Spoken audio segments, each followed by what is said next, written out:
Salut à tous, nouvelle polémique que vous l'avez sans doute peut-être vue autour de Rima Hassan. Ce 27 juin 2025, l'eurodéputée franco-palestinienne de la France Insoumise a été victime d'une agression verbale choquante devant une agence Orpi à Paris.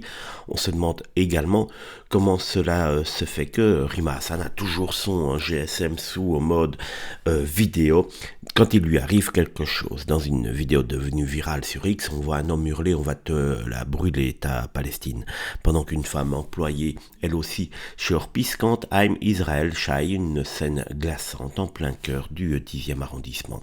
Rima Hassan, déjà cible régulière d'attaque, a immédiatement réagi en interpellant le réseau Orpi. Leur réponse, elle, n'a pas tardé. Dans un communiqué, le président Guillaume Martineau condamne fermement ces propos discriminatoires et menaçants. Verdict, les deux employés sont immédiatement licenciés.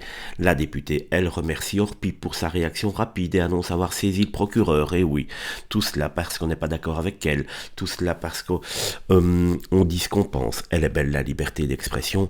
En France, je rappelle quand même qu'il n'y a eu aucun coup direct envers Rima Hassan, ni menace, évidemment.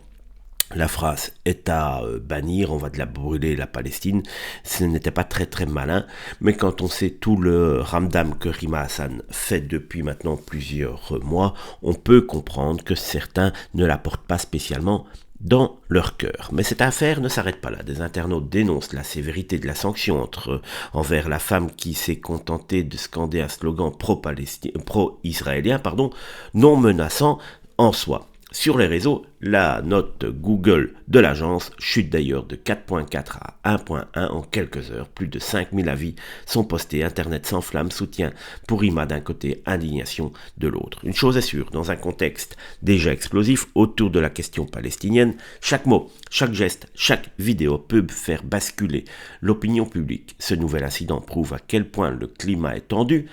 La faute à qui, je vous le demande, n'hésitez pas à nous le dire, et combien la politique, l'identité et la parole publique sont aujourd'hui indissociablement liées.